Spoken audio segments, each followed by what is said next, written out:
আসসালামু আলাইকুম ভিউয়ার্স, কেমন আছেন সবাই? আশা করি ভালো আছেন। তো আজকে আমি আপনাদের কিছু সুইচ কানেকশন দেখাবো। আমি নিজেই করেছি কানেকশনগুলো। তো কীভাবে করছি তো আপনাদের শেখানোর জন্য তো আমি আপনাদের দেখাবো এখন কীভাবে কানেকশন করছি। তো দেখতে পাচ্ছেন এখানে আউটলাইট, ডাবল আউটলাইট রয়েছে। দেখতে পাচ্ছেন আমি কানেকশন করছি অলরেডি। এখানে ডাবল আউটলাইট, দুইটা সুইচ আছে। এই দেখতে পাচ্ছেন সুইচ, দুইটার জন্য দুইটা সুইচ। তো এটা সুইচ দিলে চলবে এটা, এবং এটা সুইচ দিলে এটা চলবে, মানে দুইটার জন্য দুইটা সুইচ। তো কীভাবে কানেকশন করছি তো আমি আপনাদের দেখাবো। দেখেন, তো দেখতে পাচ্ছেন এখানে ব্লু ওয়্যার রয়েছে এবং ব্ল্যাক ওয়্যার রয়েছে এবং গ্রিন ওয়্যার রয়েছে। এখানে ব্লুটা হলো ফেজ ইউজ করা হয়েছে, এবং ব্ল্যাকটা হলো নিউট্রাল, এবং গ্রিনটা হলো আর্থিং ইউজ করা হয়েছে। দেখতে পাচ্ছেন এই যে ব্লুর এখানে এল লেখা আছে, এবং এখানে নিউট্রাল, এখানে আর্থের পয়েন্ট দেওয়া আছে, চিহ্ন দেওয়া আছে, দেখতে পাচ্ছেন। তো আমাদের যেহেতু এটা দুইটা সুইচ আছে, আর এখানে আমাদের পয়েন্ট দেখতে পাচ্ছেন, একটা ফেজের পয়েন্ট, একটা নিউট্রাল পয়েন্ট, একটা আর্থিং পয়েন্ট। তো আমাদের যে সুইচের যে কানেকশনগুলো, ওটা আমাদের ভিতর থেকে অলরেডি কমন করে দেওয়া হয়েছে। এর কারণে এখানে কোনো করা হয় নাই, এখানে কোনো কানেকশন দেওয়া হয় নাই। ওটা ভিতর থেকেই কানেকশন কোম্পানি দিয়ে দিছে। এর কারণে আমরা কি করছি, ডাইরেক্টলি একটা ফেজের পয়েন্টে লাগাই দিছি, এলে লাগাই দিছি, একটা এনে লাগাই দিছি, এবং আর্থিংয়ে যে পয়েন্ট আছে এটা আমরা আর্থিং লাগাই দিছি। দেখতে পাচ্ছেন যেটা গ্রাউন্ডিং। আর এটা দেখতে পাচ্ছেন, এটা হলো আমাদের ওই যে বক্সের ভিতরে একটা পয়েন্ট আছে, যে এই পয়েন্টে বক্সের আর্থিংয়ের জন্য আমরা এই তারটা লাগাবো। এখন লাগাইনি আর কি, এটা লাগাবো। তো দেখতে পারলেন ডাবল আউটলেট কীভাবে কানেকশন করতে হয়। চলুন আমি আর একটা দেখাবো। এটা হলো বাথরুমের 3 gang switch, 1 way 3 gang switch. এটা হলো লাইটিংয়ের। বাথরুমে দেখতে পাচ্ছেন, বাথরুমে লাইট লাগানো আছে, এক্সস্ট ফ্যান আছে, এবং এখানে লাইটের পয়েন্ট আছে। তো এই তিনটার জন্য দুটো লাইট এবং একটা এক্সস্ট ফ্যানের জন্য আপনার এই সুইচটা ব্যবহার করেছে, 3টা সুইচ দেখতে পাচ্ছেন। তো এটাকে কীভাবে কানেক্ট করলাম দেখে নিন। এখানে দেখতে পাচ্ছেন 1টা 2টা 3টা 4টা 5টা 6টা অপশন রয়েছে। এক পাশে হলো 4টা, 1টা 2টা 3টা 4টা, এই পাশে 4টা, এবং এই পাশে 2টা। তো আমরা কিভাবে বুঝবো যে কোনটার ভিতরে ফেজ লাগাবো এবং কোনটার ভিতরে রিটার্ন ফেজ লাগাবো, কোনটার ভিতরে মেন ফেজ লাগাবো এবং কোনটার ভিতরে লাইটের যে রিটার্ন ফেজগুলো আছে ওইটা লাগাবো। তো দেখতে পাচ্ছেন এখানে অনেক ছোটো ছোটো করে লেখা আছে, লেখা আছে L1 2, L1, L2 2, L2, L3 2 এবং L3। তো দেখতে পাচ্ছেন আমাদের লালটা এখানে মেন ফেজ,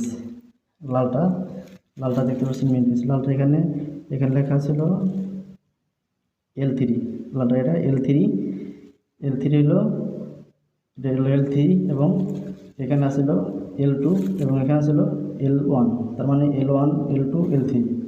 আমাদের 3টা সুইচের জন্য লেখা আছে কি L1 L2 L3 আমরা পাইছি, এবং 3টা রিটার্ন ফেজের জন্য লেখা আছে L1 2, এবং এই দেখতে পাচ্ছেন এই পাশে L1 2 না সরি L1 1 এবং L2 1 এবং L3 1। তার মানে আমাদের এখানে কী বোঝা গেল, যে যেটা L1 ওটা হলো মেন ফেজ থাকবে, যেটা L1 1 ওটা হলো রিটার্ন ফেজ থাকবে, যেটা L2 ওটা ফেজ থাকবে, আর যেটা L2 1 ওটা রিটার্ন ফেজ থাকবে। তো আশা করি বুঝতে পারছেন কীভাবে এটা কানেকশন করছি। তো আমি আপনাদের আরেকটা দেখাবো, সেটা হলো মোটরের এসির সুইচ কানেকশন। তো বন্ধুরা দেখতে পাচ্ছেন এটা একটা এসির সুইচ, ও এখানে এসি পয়েন্ট রাখা হয়েছে এখানে। তো এখানে আমাদের এসির সুইচ। তো এই যে ফেজটা দেখতে পাচ্ছেন এখানে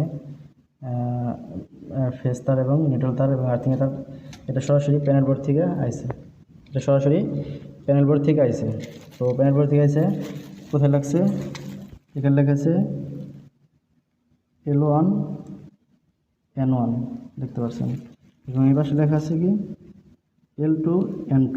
তার মানে এটা আমাদের এই পাশে লাগবে মেন ফেজ এবং এই পাশে থাকবে হলো রিটার্ন ফেজ। রিটার্ন ফেজটা আমাদের এখন টানা হয় নাই, টানা হয় নাই। তো রিটার্ন ফেজ টানা হইলেই আমরা কী করবো, এই দুই প্রান্তে লাগাই দেবো, এবং এই দুই প্রান্তে আমাদের মেন ফেজ ইউজ হয়েছে, এবং আর্থিংটা আমাদের এই পাশে লাগাই দেবো।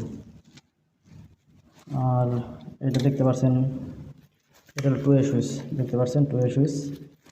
তো এই হলো 2A সুইচের কানেকশন। যারা 2A সুইচ কানেকশন করতে জানেন না তারা দেখে নিন এখন কীভাবে 2A সুইচ কানেকশন করতে হয়।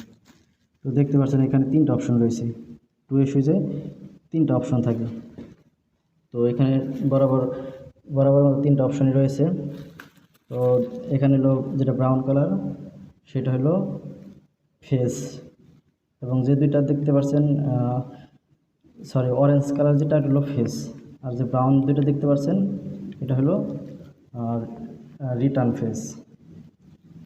তো অরেঞ্জটা হলো আমাদের কমন, তো এখানে লেখা আছে L1, এবং যে ব্রাউন দুটো দেখতে পাচ্ছেন সেটা হলো L12 এবং L11। তো আমাদের কমন একটা ফেজ থাকবে, মেন যেটা থাকবে এটা কমনে থাকবে, এবং যেটা অন্য সুইচে যাবে, অন্য সুইচ থেকে আসবে সেটা হলো এই দুইটা থাকবে। তো আশা করি বুঝতে পারছেন। যখন যে অরেঞ্জটা আছে এটা হলো কমন, অর্থাৎ এটার সাথে L12 কানেকশন আছে, এবং এটার সাথে L11 কানেকশন আছে। কারণ যখন সুইচটা নিচের দিকে দিব তখন পাওয়ারটা এইখানে আসবো, আর যখন সুইচটা উপর দিকে দিব তখন পাওয়ারটা এটার মধ্যে আসবো। তো এই কারণে 3টা অপশন 2A সুইচে থাকে। তো আশা করি বুঝতে পারছেন। তো আরও ভিডিও দেওয়ার চেষ্টা করব। তো আমি এই কাজগুলো করছি সৌদি আরবে কাজগুলো করছি। তো আমার চ্যানেলটি সাবস্ক্রাইব করে রাখবেন, এবং আরও ভালো নতুন ভিডিও পেতে ভিডিও পাওয়ার জন্য পাশে থাকা বেল আইকনটি বাজিয়ে রাখবেন। ধন্যবাদ সকলকে ভিডিও দেখার জন্য, এবং আরও ভালো ভিডিও পেতে চ্যানেলটি সাবস্ক্রাইব করবেন। ধন্যবাদ সকলকে।